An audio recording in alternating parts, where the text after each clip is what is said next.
Gracias por prestar tu atención a este tema cuyo título es aceleración. Vamos a iniciar justo con esta pregunta. ¿Quién provoca que los objetos se aceleren? Entonces, aquí hay un avión. Estoy anotando también aquí que este avión se encuentra en reposo, quiere decir en una velocidad inicial 0 o una velocidad subíndice 1 igual a 0. Está en reposo. En el momento en el que nosotros cambiamos su velocidad a una velocidad 2 o velocidad final 2, no nos interesa ahorita el módulo, pues está generando justamente el concepto que le llamamos aceleración, porque ¿verdad? La aceleración es el cambio de velocidad entre el cambio de tiempo. Entonces, estamos justamente definiendo la aceleración como un número racional, en donde el numerador es un cambio de velocidad entre un cambio de tiempo. Ahora bien, nosotros sabemos que el cambio lo definimos como evento final menos evento inicial. En este caso, como es cambio de velocidad, entonces nosotros decimos que es velocidad final menos velocidad inicial. Y en el denominador tenemos tiempo final menos tiempo inicial. Entonces, aquí simplemente estamos repasando el concepto de aceleración, pero la pregunta sustancial no se responde aún.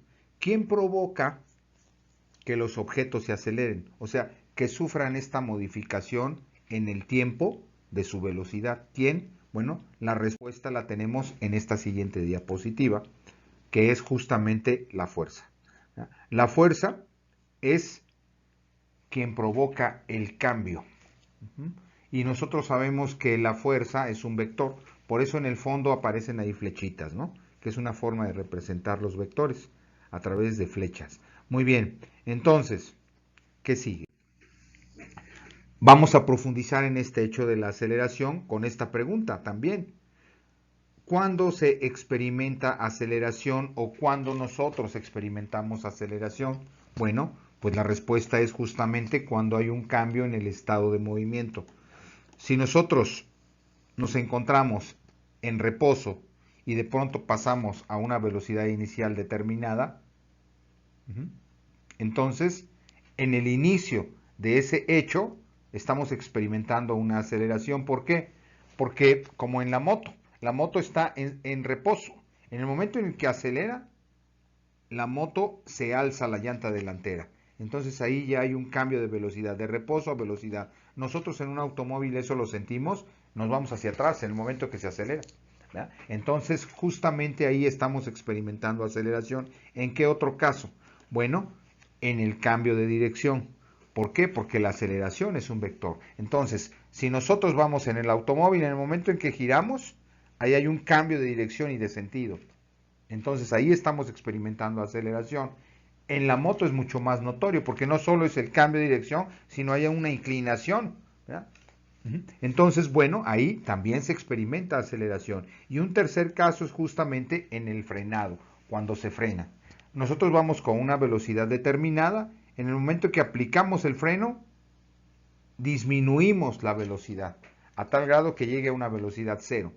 Cuando es muy brusco este cambio, en el caso de las motos, bueno, pues hasta se paran. Y en el caso de los automóviles también, nos vamos hasta adelante.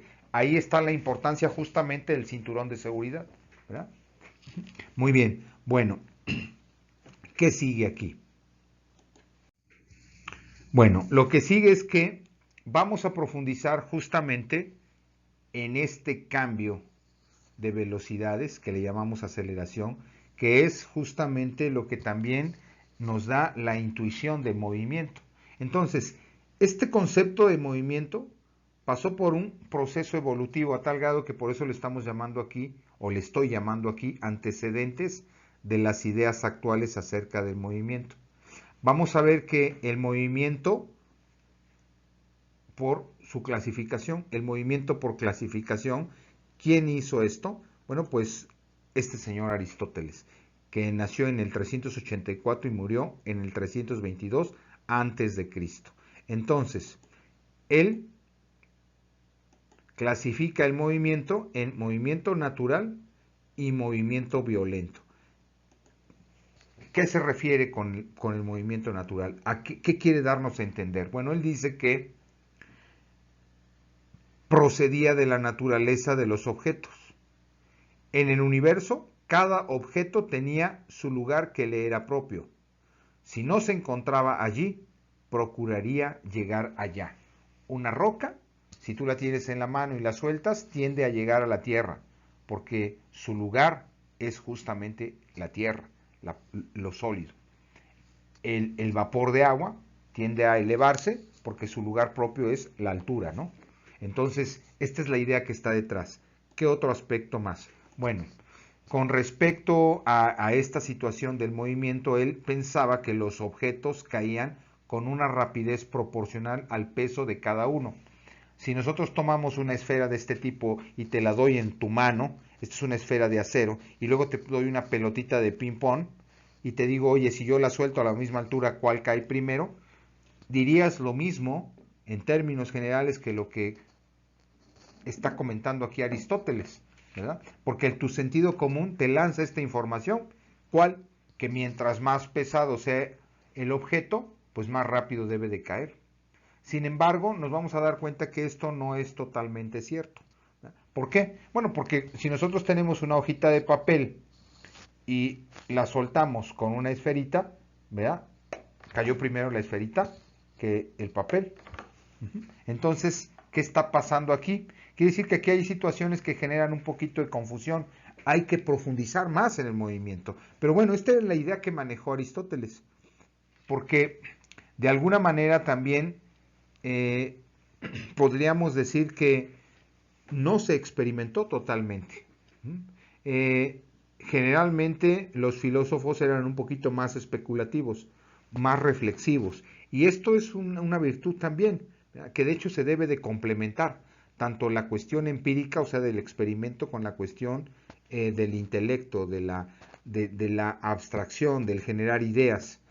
Y bueno, este fue como un paréntesis aquí interesante, pero él clasifica entonces también el movimiento en violento, el natural y el violento. ¿Y a qué se refiere el violento? Bueno, resulta que este movimiento justamente resultaba de fuerzas de empuje o de tiro. Era movimiento impuesto. Lo esencial de este movimiento era que tenía una causa externa que se impartía a objetos. Entonces, quiere decir que para que tú muevas un objeto, ¿verdad? Bueno, pues tenía que haber una fuerza externa. Y esto era justamente generar un movimiento que él lo clasificaba así como violento. Ahora bien, ¿qué más? Si un objeto está en su lugar propio, no se moverá o no se movería, excepto para los objetos celestes, ya que el estado normal de los objetos era el reposo. El movimiento siempre involucra un medio resistivo. Esto es un detalle importante. Creía que el vacío era imposible. Entonces, básicamente, estas eran unas ideas que él manifestó y que permanecieron por mucho tiempo, hasta casi llegar al siglo XVI. O sea, estamos hablando de casi 2000 años, ¿no? Muy bien, ¿qué sigue? Fíjense que con respecto a la realidad, aparte de analizar el movimiento como lo vimos, también él decía que la realidad para él era un mundo de lugar, era un mundo de lugar. Esta es una nota distintiva de su filosofía. Él decía que todo acaecía sobre un escenario formado por lugares cualitativamente distintos y de mayor o menor importancia. En cambio, para nosotros, ¿verdad? Nuestro mundo es un mundo de espacio. Los acontecimientos se ubican en un sustrato indiferenciado y no jerárquico. Entonces, esto es algo importante. Ahora bien, ¿qué más? Bueno, su universo aristotélico, él decía que era esférico y finito. Además es único, eterno y sin vacío. Ya habíamos dicho eso anteriormente. Pero él decía, por ejemplo, que lo que él le llamaba el mundo sublunar, tierra, la tierra con los 4 elementos, que son justamente aire, fuego, agua y tierra, la tierra como nuestro planeta, y los 4 elementos que conformaban también la tierra misma, ahí se encontraban en esta zona, en este círculo concéntrico primero, ¿no? Y el mundo supralunar se encontraba la Luna justamente con los planetas hasta ese momento conocidos, Mercurio, Venus, Marte, Júpiter y Saturno. Y justamente las estrellas se encontraban fijas en la periferia de lo que era la esfera, ¿no? Muy bien, y entonces la característica también era que era geocéntrico, dado que la Tierra se encontraba en el centro, y además geoestática, la Tierra, ¿verdad? O sea, no se movía. Muy bien, ¿qué sigue?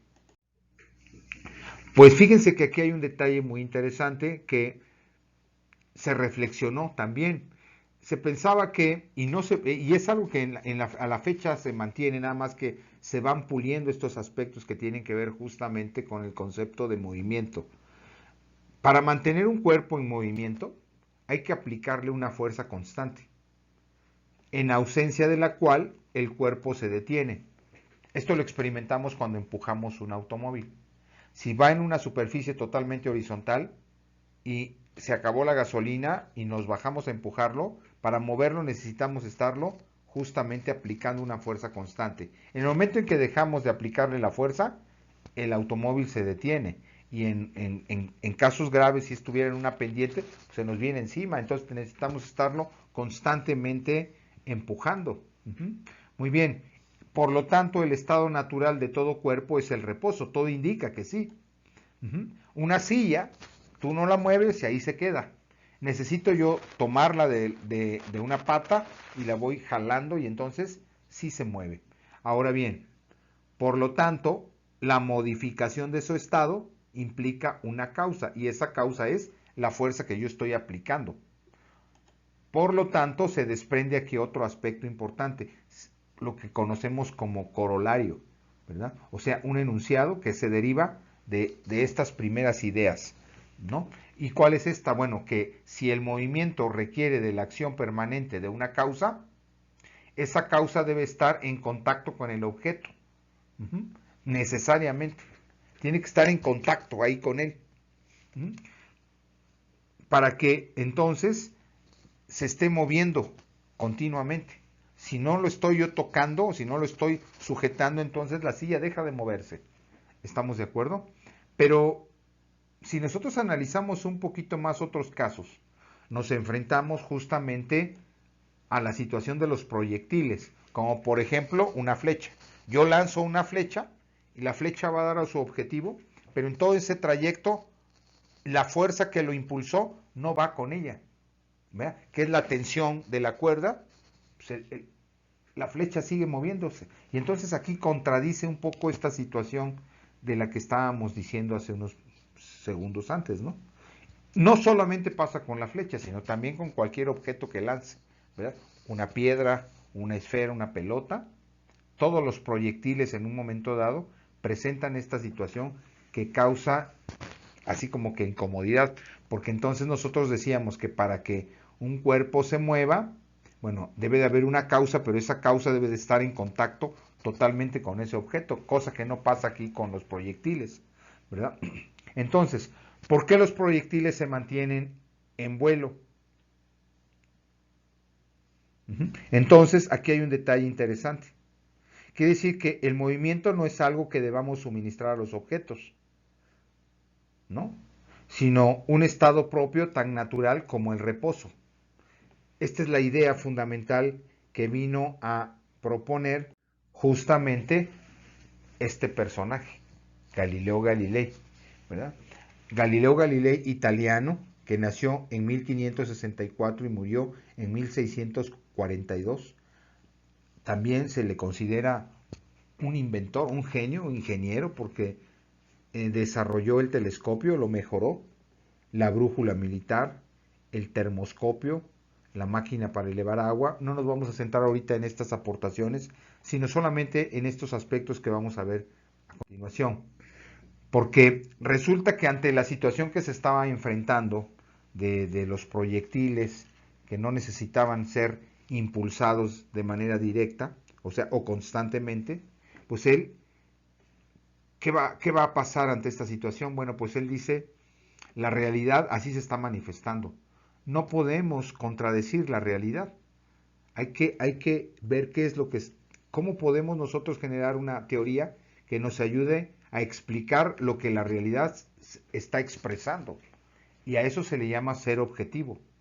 A ese hecho se le llama ser objetivo.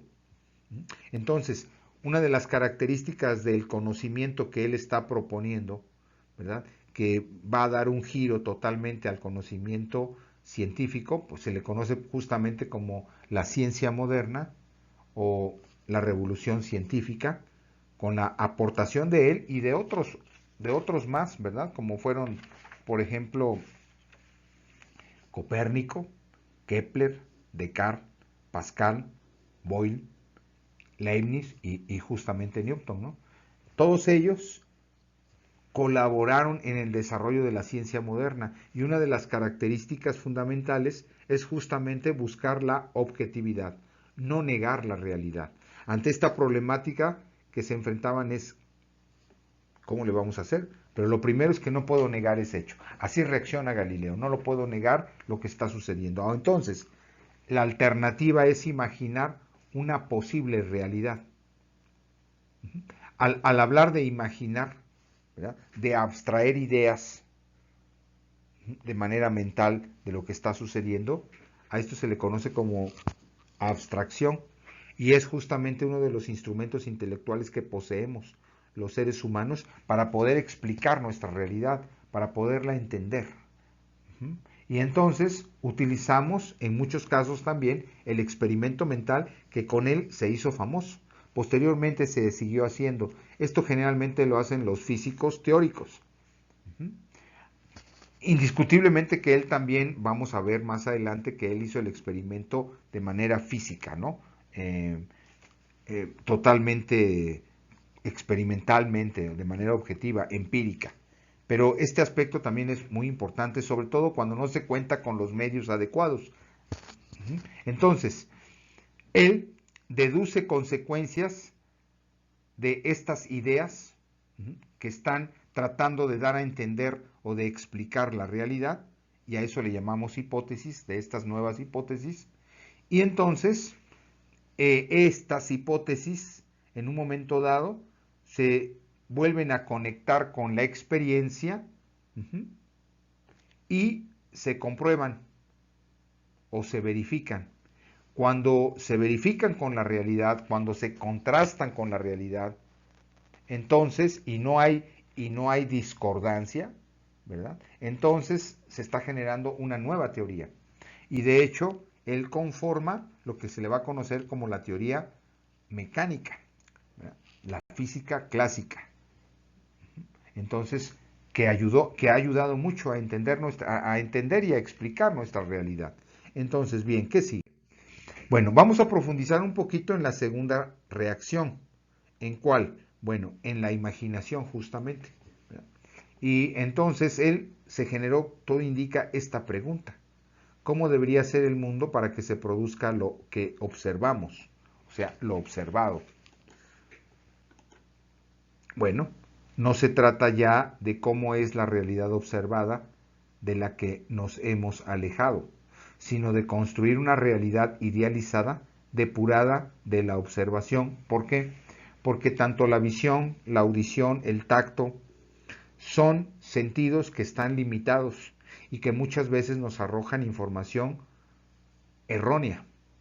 Entonces, dada esta situación, los seres humanos y en el ámbito del conocimiento científico, ¿verdad? Nos hemos dado cuenta que es necesario subir a un nivel mayor.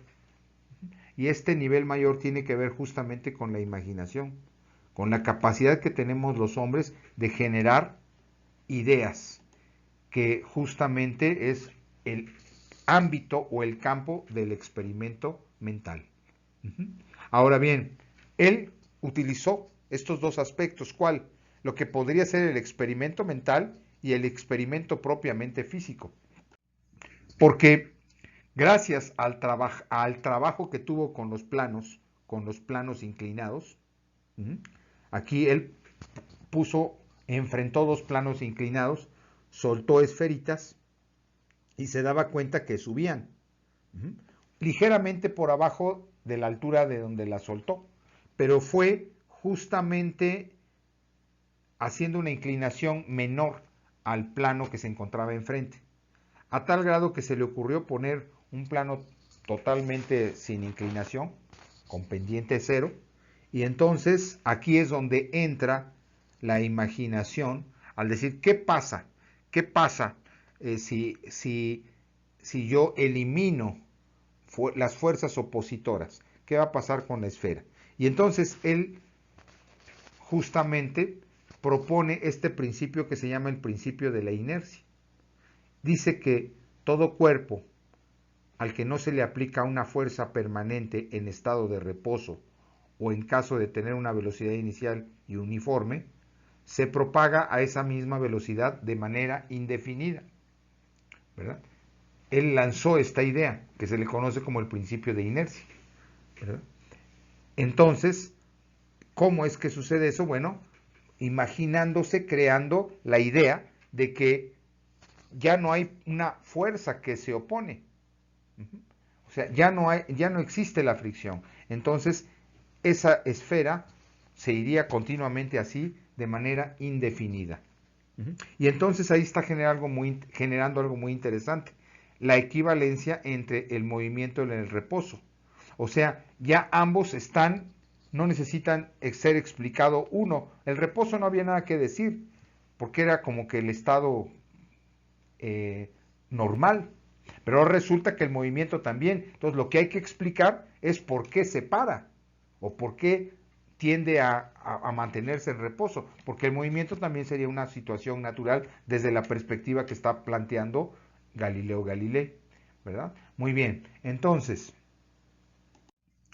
fíjense que justo a él, a Galileo Galilei, y al filósofo también Francis Bacon, por lo general se les considera los principales fundadores del método científico. El método científico que vamos a estudiar posteriormente es la metodología que logró que la ciencia lograra su objetivo, ¿no? ¿Cómo es que la ciencia ha logrado lo que este conocimiento seguro que tenemos en la actualidad? Pues gracias justamente a su metodología y a los instrumentos intelectuales como habíamos abordado en temas pasados. Entonces, Galileo Galilei, ¿verdad?, introduce esta metodología, dado que a través de la observación y la experimentación, Galileo encontró que objetos de varios pesos, cuando eran liberados al mismo tiempo, caían juntos y llegaban al suelo al mismo tiempo.